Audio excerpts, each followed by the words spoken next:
فرماتے ہیں حضور، اللہ کو اپنے گناہگار بندے کی توبہ سے جو خوشی ہوتی ہے، جو خوشی ہوتی ہے وہ اس شخص سے بھی بڑھ کر ہے جس کی اب مثال دے رہے ہیں۔ وہ مثال کیا ہے کہ ایک شخص لق و دق صحرا میں سفر کر رہا تھا، ایک اونٹ پر تھا، اونٹ ہی پر اس کا جو راشن ہے کوئی کھانے پینے کے لیے وہ بھی سامان ایک طرف کو لٹکا ہوا ہے، اور پانی بھی ہے، پانی بھی لٹکا ہوا ہے، چھاگل ہے، کچھ ہے، پانی بھی اسی پر ہے۔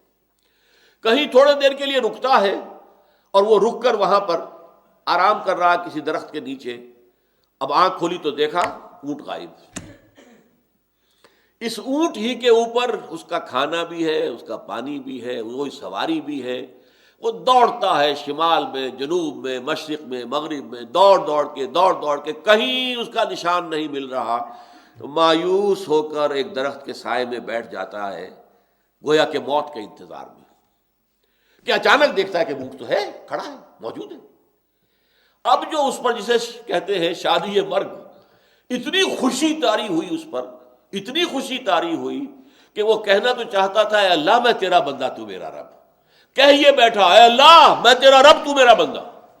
یعنی جو اس طریقے سے اتنا وہ پاگل ہو گیا اس وقت اپنی خوشی کی وجہ سے، فرط مسرت میں، کہ وہ اتنی بڑی غلطی کر بیٹھا کہ اس نے یہ کہا، اللہم انت عبدی، تو میرا بندہ ہے، وانا ربک، اور میں تیرا رب۔ یہ خوشی کا تصور کیجئے۔ اس طرح بائبل کی بڑی پرانی سٹوری ہے، دی پروڈیگل سن۔ ایک شخص کے کئی بیٹے تھے، ان میں سے ایک بیٹا نٹ کھٹ تھا، شریر تھا۔ اس نے کہا میرا تو ابھی وراثت کا حصہ منتقل کر دو مجھے۔ وہ زبردستی اپنا حصہ لے کے وہ چلا گیا، پھر سارا عیش و عشرت میں اڑا دیا۔ اب وہ بالکل مفلوق الحال ہو گیا، کوئی پیسہ پاس نہیں تھا۔ اب وہ باہر چاروں چار جائے گا کہاں؟ کل شعین یرجع الی اصلہ، آیا باپ کے پاس۔ باقی بیٹے اس کے جو کاروبار کر رہے تھے یا جانور پال رہے تھے، سب کچھ اس کے پاس تھے۔ اب باپ نے اس بیٹے کی آمد کی خوشی میں جشن منایا، دعوت کی۔ بیٹوں نے شکایت کی، ابا جان یہ آپ کا وہ شریر بیٹا جو زبردستی اپنا سارا حصہ لے کے چلا گیا تھا، اور اس کی آپ اتنی آؤ بھگت کر رہے ہیں۔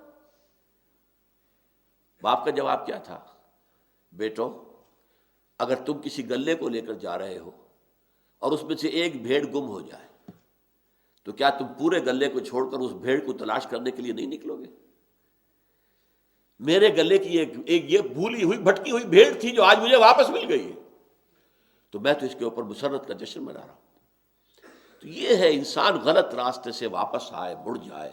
التائب من الذنب کمن لا ذنب له، اور اس کے لیے فرمایا ہے جب تک موت کے آثار شروع نہ ہو جائے، ما لم یغرغر، جب یہ جان یہاں آ کر ہنسلی میں اٹک جائے، کلا اذا بلغت التراقی وقیل من راق وظن انہ الفراق، یہاں اس کے بعد تو موت کا دروازہ، توبہ کا دروازہ بند ہے۔ اسی طریقے سے جب آثار قیامت شروع ہو جائیں گے، اور ان میں علامات قیامت بہت سی ہیں، صغیر بھی ہے، کبیر بھی ہے، بڑی بھی ہے، تو وہ جو اکبر العلامات ہے، جو سب سے زیادہ بڑی، ان میں سے سورج کا مغرب سے طلوع ہونا ہے۔ جب وہ ہوگا تو توبہ کا دروازہ بند ہو جائے گا۔ اب اس کے بعد کسی انسان کے توبہ کرنے کی کوئی حیثیت نہیں ہوگی۔ لیکن جب تک موت وہ اس طریقے سے قریب نہیں آ گئی ہے، یا قیامت اس درجے قریب نہیں آ گئی، اس وقت تک موت کا دروازہ کھلا ہوا ہے۔ باز آ باز آ، یہ تو جیسا کہ حدیث میں آتا ہے کہ رات کے آخری گھڑیوں میں اللہ تعالیٰ اپنے اس 7ویں آسمان سے نزول جلال فرماتے پہلے آسمان پہ آ جاتے، اور پھر ندا ہوتی ہے، حل من مستغفر فاغفر لہ، ہے کوئی شخص کہ جو استغفار کر رہا ہو تو میں اسے معاف کر دوں، حل من سائل فاعطیہ، ہے کوئی مانگنے والا کہ میں اسے دوں۔ تو ہم تو مائل بے کرم ہیں، کوئی سائل ہی نہیں، راہ دکھلائیں کسے، رہنم منزل ہی نہیں، الا من تاب۔ لیکن یہاں اب دیکھیے فلسفہ توبہ کا ایک حصہ تو میں نے بیان کیا، اور ظاہر بات ہے کہ اس کے اوپر بہت مفصل گفتگو ہو سکتی ہے، کہ ایک فزیکل ایکٹ ہے، اس کے اثرات اور نتائج ہیں، ایک ہے مورل ایکٹس، گناہ مورل ایک اعتبار سے گناہ، اس کے اثرات وہ توبہ کے ذریعے سے زائل ہو جاتے ہیں۔ اللہ تعالیٰ معاف فرماتا ہے، یہاں تک کہ ایسے ہو گیا جیسا کہ اس نے کیا ہی نہیں تھا۔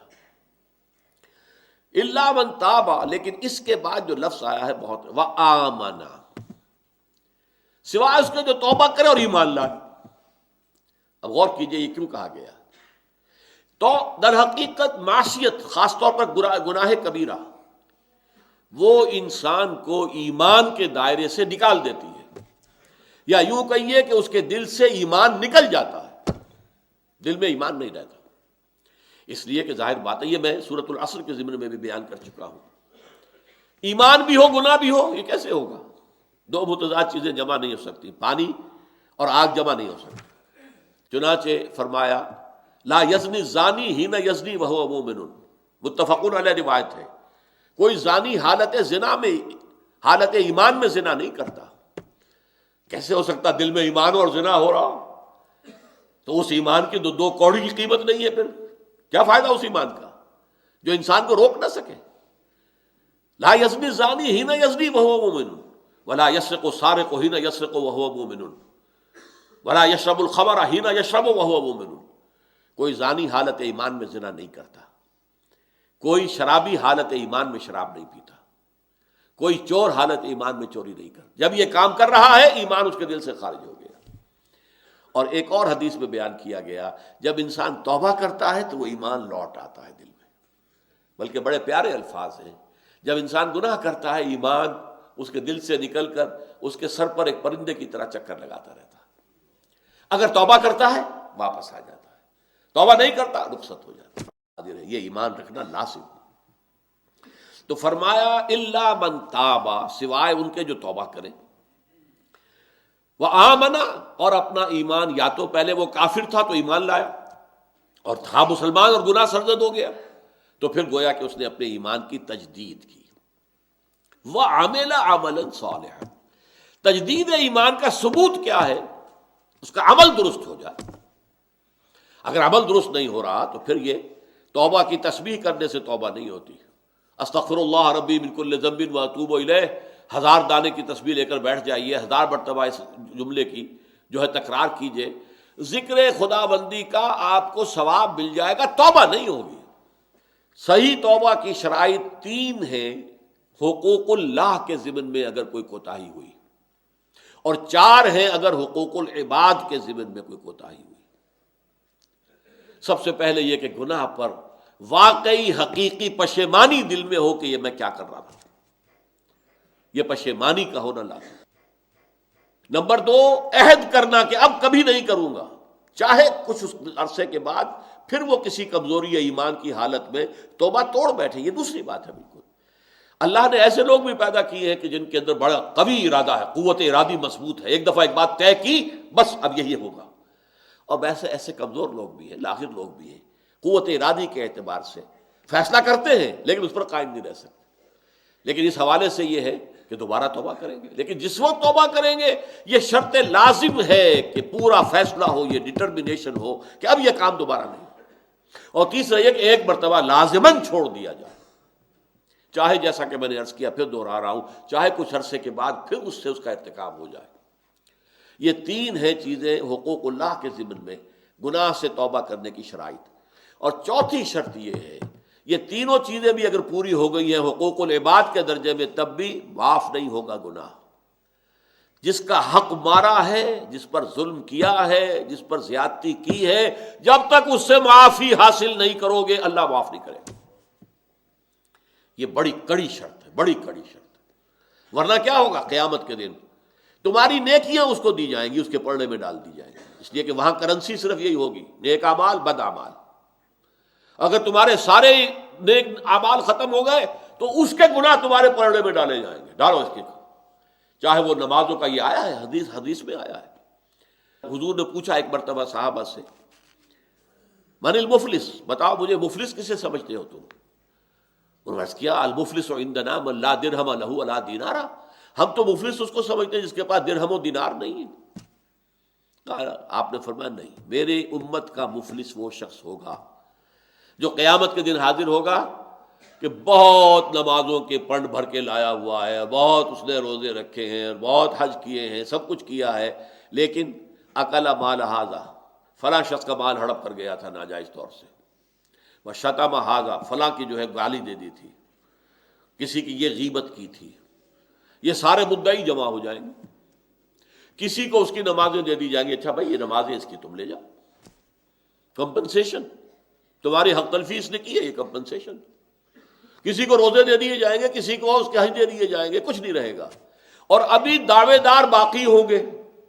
اب کہا جائے گا کہ ان کے گناہ جو ہے وہ اس کے پلے میں ڈالنے شروع کر دو، اور وہ ان کے گناہوں کے بوجھ میں دب کر جہنم میں ڈال دیا جائے گا۔